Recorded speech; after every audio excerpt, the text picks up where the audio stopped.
You know, the game of Monopoly involves the rolling of dice. And that's what happens in life a bit. But in Monopoly, there are some properties that aren't that good that you probably don't want to own too many of, and others that are really good. Even if you only own one or two of them, you're really well off.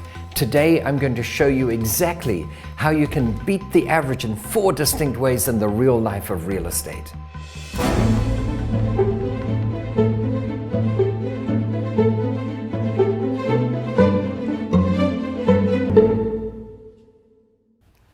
There are, of course, many things you can invest in. And by the way, investing in anything is better than not investing at all. But when it comes to stocks and bonds and treasury bills and certificates of deposit, I often wonder, how can I beat the average in those things? And I don't know how to do it. And yet in real estate, I've got many ways, dozens of ways of beating the average with confidence and certainty. And what I'm going to do today is show you 4 ways of beating the average in real estate. So here in the United States, the average return on investment of residential real estate, it varies over time, but right now it's about 7%. But that's the average. And you know that there are parts of the country that have lower growth that people don't want to live in. Maybe they had a major industry that's closed down and everyone's left town. So the returns there are going to be lower. And that means for the average to be what it is, there are other parts of the country where the return is higher. So that's the secret to the first method of beating the average. Find a place that has higher than average rates of growth. So in the United States right now, the average return on investment for residential properties, it varies over time, of course, but it's about 7%. And that's the average. That means there'll be some parts of the country that are above average and some parts, of course, that are below average. And that brings us to the number 1 method of beating the average. Pick an area that has higher than average growth. And you might say, but how can you do that? It is so easy to do that. Take Texas as an example. Texas has got tax incentives to bring companies to the state. In fact, FedEx has relocated to Texas. Toyota has relocated to Texas, bringing over 10,000 employees with it.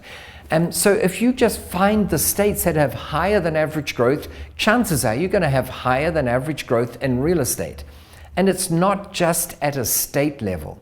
Even counties within a state, some of them have higher growth than others. That's how we get an average. They'll always be higher than average and always lower than average. So in Texas, for instance, the counties of McKinney and Plano, they are part of that group of counties, of the 254 counties in Texas, that have higher than Texas average growth. So if you're in a county that is higher than the state average growth, and you're already in a state that has higher than the national growth, the chances are it's going to be phenomenal, your growth. And it doesn't even end there. Within the counties, there are suburbs that have higher than the county average. And even within the suburbs, there are clusters of streets who, maybe for view reasons or being sheltered from the prevailing winds, they have higher growth than other streets in that same city. So again, you can take this to a micro level. The more distinctions you have as to how you can beat the average with geography, the better you'll do. Of the dozens of ways of beating the average in real estate, another one that I like, that's at the forefront of my mind all the time, is to buy real estate by a large body of water. I don't mind whether we're talking about the ocean or the sea, or whether it's a lake or a river, but statistically, all over the world, pieces of real estate by such a large body of water tend to go up in value faster than a comparable piece of real estate not by such a body of water. And it doesn't matter whether we're talking about Australia and how close you are to the beach, or whether you're in the center of America and you're by one of the Great Lakes. Houses with a view go for a premium, and they tend to grow faster than average. And there are many reasons for this. They're pretty logical when you think about it. You can't be built out, there's less traffic congestion, you have great views, you can see the weather patterns, you can see what the sunrise is like, or the sunset, depending on where you're located, of course. So if this is a trend of real estate by a body of water tends to go up in value faster, then if you invest in those regions, you will do better than people who invest even a mile or 2 miles back from that body of water. This is one of the simplest rules you can follow to beat the average. One criterion for picking where to invest is you've got to have growth. So most Western nations have population growth and therefore increase in capital value of real estate. There's increasing demand relative to supply. If you take a nation like Japan, and I love Japan, I learned the language as a kid, but Japan has a population decline. Currently it's about 127 million. They think within one generation it will drop to about 80 million. Now that's good for getting rid of pollution and good for getting rid of congestion on the streets, but it's not good for real estate values. So most Western nations, in fact, have an increasing population. But here's an interesting fact that you can use to beat the average. And that is that in the United States and many Western nations, the proportion of elderly is increasing at a faster rate than the population as a whole. In other words, the demand for accommodation to cater to the elderly, I'm talking about assisted living, retirement communities, rest homes, geriatric care, Alzheimer's care, all these things, the demand for that is increasing at an even faster rate than the demand for real estate in general. So here's the point. If you invest in real estate that caters to the elderly, it might be an assisted living facility, chances are it's going to go up in value faster than the average piece of real estate.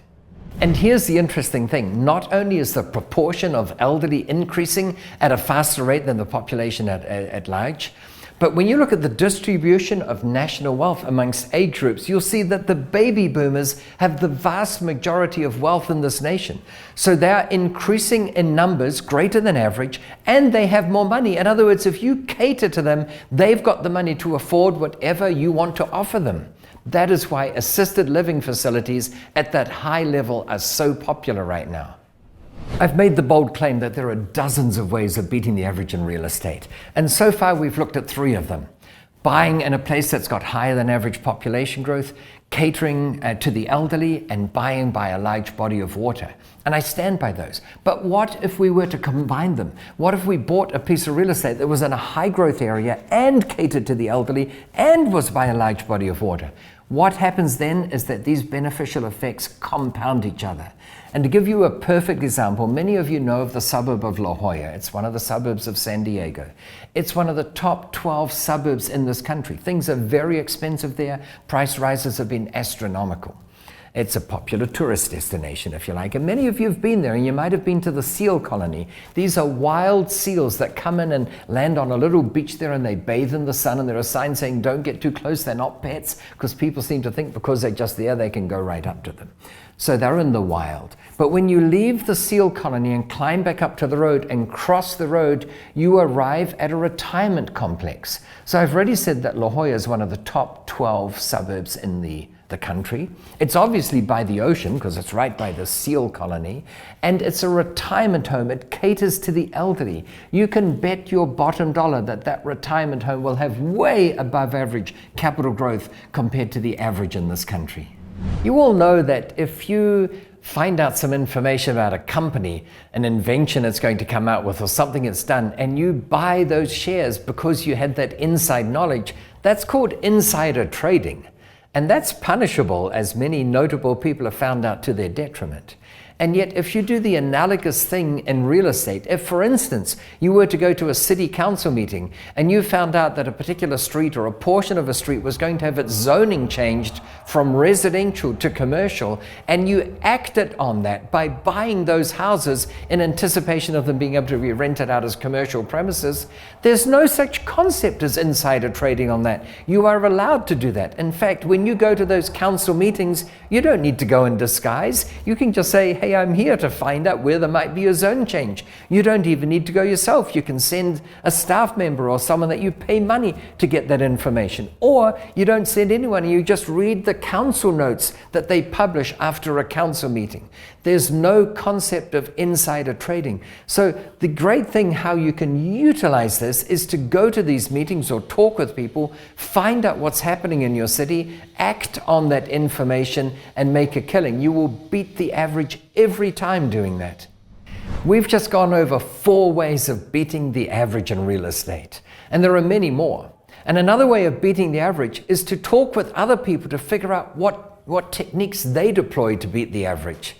And in fact, to help you on your way, one of my books has got the longest title on Amazon. It's called 101 Ways to Massively Increase the Value of Your Real Estate Without Spending Much Money.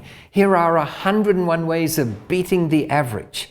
And you can get a copy of this book, not just to read, reading a book might be fun, but so that you can action them. In fact, I recommend that when you go through this book, you try and ask yourself the question, how many of these ideas can I apply right now to the properties I already own? And if you're looking at buying something, how many can I apply to this property so that I'll increase its value above average? I really love sharing my secrets of real estate, what I've done in the past or the research I've done and what you can do in the future. Remember to subscribe and check out my next video on commercial real estate.